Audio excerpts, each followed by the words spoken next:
তোমার পেট কেটে আমারে বের করা হয়েছে, 2 বছর আমারে দুধ খাওয়াইছে, পেশাব পায়খানা পরিষ্কার করেছে, বয়স যখন 3-4 তখন তোমার আমি মা ডাকছি। এই মা ডাকটা শোনার জন্য তুমি এত কষ্ট করছো, আর আরেকবারের মাইয়া এই ঘরে আইসাই তোমার মা ডাকা শুরু করছে। যেই মেয়েটা তোমারে মা ডাকে সে আমার আপন হবে না কেন মা? ঠিক কিনা? এই মা ডাক শোনার জন্য তুমি এত কষ্ট করলা, আমার লালন পালন করলা, 10 মাস পেটে ধরলা, পেশাব পায়খানা পরিষ্কার করলা, এরপরে মা ডাক শুনতে পারছে। আর আরেকবারের মেয়ে জানা নাই চিনা নাই এসেই তোমার ডাকা শুরু করছে মা। তো যে আমার মারে মা ডাকে তার স্থান তো আমার কলিজায়, ঠিক কিনা?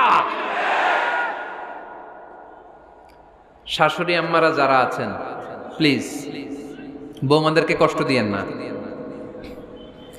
অনেক শাশুড়ি আছে পান থেকে চুন খসলে রেগে যায়,